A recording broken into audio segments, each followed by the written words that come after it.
உங்களுக்கு பிரேக் இல்லையா உங்களுக்கு நமக்கு பிரேக் இல்ல, நீங்க சொன்னாதான் பிரேக்கிங். ரைட்லா ரைட். நமக்கு பிரேக் இல்ல, நீங்க சொன்னாதான் பிரேக்கிங். நல்லா இருக்கீங்களா? வெள்ளிக்குள்ள எப்படி இருக்குன்னு பாத்து வரனே பாப்பனே. நல்லா இருக்குன்னு. எத்தனை நாள் என்னை வச்சு ஓட்டுவீங்க? புதுசா 2 பேர் போறீங்க. நக்கல்யா அவனுக்கு. எத்தனை நாள் என்னை வச்சு ஓட்டுவீங்க? புதுசா 2 பேர் போறீங்க. சரி பாப்பனே. சரிண்ணே பையன் உடம்பு பாத்துங்க. என்ன மனுஷன்? எத்தனை ஒரு பஞ்சாயத்தடா முடிச்சு வச்சு. ஆமாண்ணே. இங்க பாரு, நமக்காக அம்பட்டு பெண்ணும் புள்ள குட்டியோட வெயில்ல காத்து கிடக்குறாங்களே. இனிய பொங்கல் நல்ல அழுத்துக்கள். இனிய பொங்கல்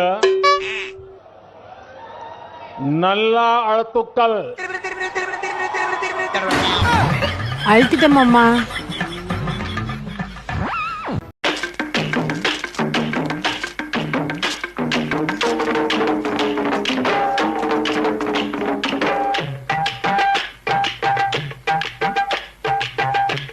ரெடியா?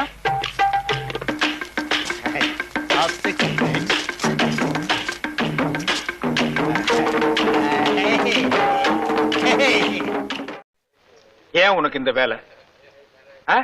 நீ வாங்குற இந்த 10-5 பிச்சைக்கு இது தேவைதானா? ஒரு விளம்பரம்.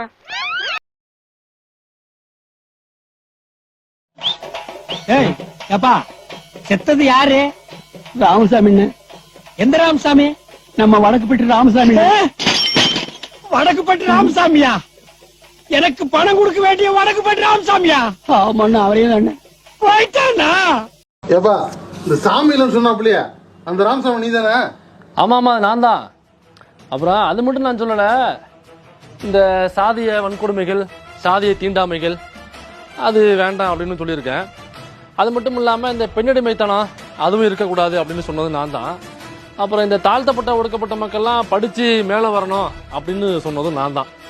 அப்புறம் அதெல்லாம் விட இன்னொரு முக்கியமான விஷயமும் நான் சொல்லியிருக்கேன். மானமும் அறிவும் மனிதருக்கு அழகுன்னு. இந்த விளக்கம் போதுமா இல்லை வேற எதுவும் வேணுமா? போதுப்பா. அப்புறம் சந்தானம், கொஞ்சம் இங்கே வாங்க. வர்றப்ப பார்த்தேன், அங்கே வெளியில் சாணியில் ஒரு மூளை ஒன்று கிடந்துச்சு. எனக்கு தெரிஞ்சது உன்னோட தான் இருக்குன்னு நினைக்கிறேன். போகும் பொழுது தண்ணியை ஊற்றி நல்லா கழுவிட்டு சாணி இல்லாமல் மூளையை மட்டும் மண்டைக்குள்ளே வச்சுட்டு போங்க. போங்க. தயவு செய்து வேற எதை போடுறீங்களோ இல்லையோ இது தயவு செய்து கட் பண்ணாம போடுங்க. ஜக்கி வாசுதேவும் சரி, ஒரு ஆக்டர் கமெடியன் சந்தானம் என்ற ஒரு ஆள் இருக்காரு, ஒரு லாயர் சாய் தீபக், இவங்கெல்லாம் தீய சக்திகள். இவங்கெல்லாம் மத நல்லிணக்கத்தை உடைத்து மத கலவரத்தை, சமுதாய கலவரத்தை உருவாக்கக்கூடிய தீய சக்திகளாக நான் கருதுகிறேன். அதனால்தான் எனக்கு இவ்வளவு கோவம் வருது. இதே விமர்சனம் நான் முதலியார் மடத்தில் மேல் சொல்லுவேன். முதலியார் மடத்தில் மேலாண்மை சரியா இல்லாததனால் நித்யானந்தாவுடைய திருட்டு டிசைபிள்ஸ் அதுல இறங்கி இந்த சந்தானம், இந்த இருக்கிற மேதை பேசுற சந்தானம் அவங்களுக்கு ஆஜராகி அவங்களுக்கு வக்காலத்து எடுத்து பேசிட்டு இருந்தாப்ல. அந்த முறைக்கு எல்லாம் நிறுத்திருக்கோம் இப்போ.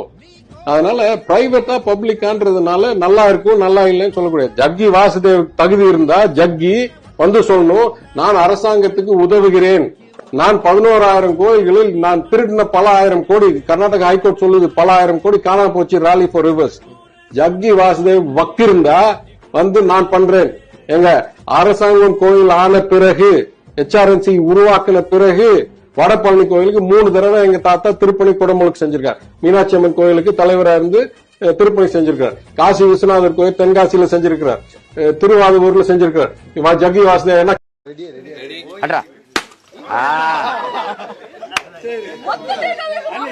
காட்டணும். இது உடைக்கிறது.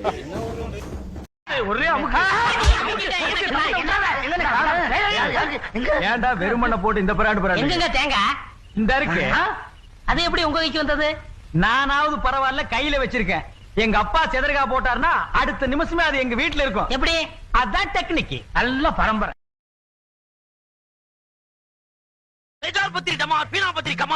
நானும் பேச்சு போடா. எப்ப என்னப்பா பயங்கரமா இருக்கு பாக்குறதுக்கு, பாகுபலி படத்துல வர மாதிரி. தம்பி உனக்கு என்ன வேணும்? வாடா வெள்ளக்கால வாடா பாகுபலி. கொம்ப பிடிக்காது தம்பி, எந்த மாடு வந்தாலும் கொம்பதான் பிடிக்கிற. தம்பி விட்டு புடி தம்பி, உள்ள வந்து பிடிச்சிங்க, விட்டு புடி.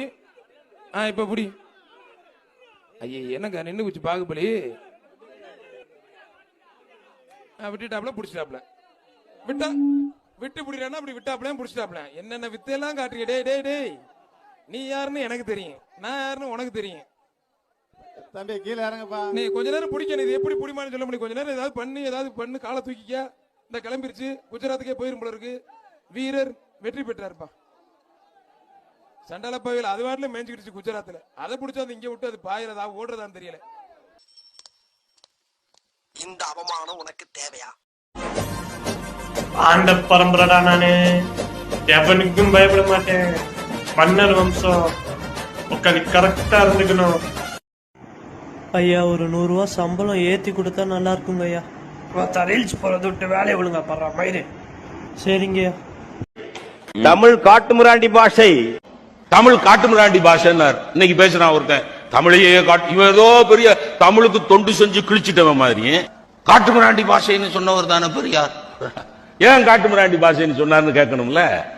நீ சமஸ்கிருதத்தை தேவ பாஷைன்னு சொல்லி தமிழை நீச பாஷைன்னு சொன்னீங்கன்னா நான் தமிழை காட்டுமிராண்டி பாஷைன்னு சொல்லுவேன். என்ன அர்த்தத்தில் சொன்னார்? நாகரிகமே வளராத காட்டுமிராண்டிகளாக மனிதர்கள் இருந்த காலத்தில் இருந்து பேசப்படுகிற மொழி தமிழ் மொழி என்ற அர்த்தம். அதுக்கு எவனுக்கு புரிஞ்சுது? எவன் இதை புரிஞ்சுக்கிட்டு கைதட்டினா, எவன் இதை புரிஞ்சுக்கிட்டு பாராட்டினா? இன்னைக்கு சிலையை உடைப்பேங்கிறிய. அந்த பெரியார் என்கிற அந்த பெரும் தலைவன் இல்லைன்னா உனக்கு எனக்கு என்னையா படிப்பு கிடைச்சிருக்குமாயா? இந்த பெண்கள் சரிசமமா உட்கார்ந்து இருக்கிறார்களே, இந்த பெண்கள் இப்படி வந்து உட்கார்ந்து இருக்க முடியுமா? பெரியார்னு ஒருத்தர் இல்லைன்னா.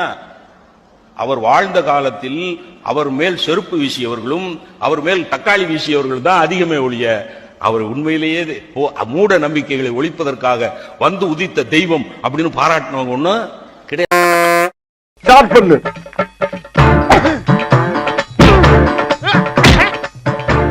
இங்கிட்டு வா.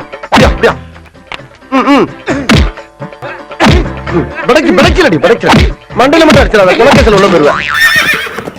சரியா? உங்க வீட்டு பிள்ளையா நினைச்சு எல்லாரும் என்னை மன்னிச்சிருக்க.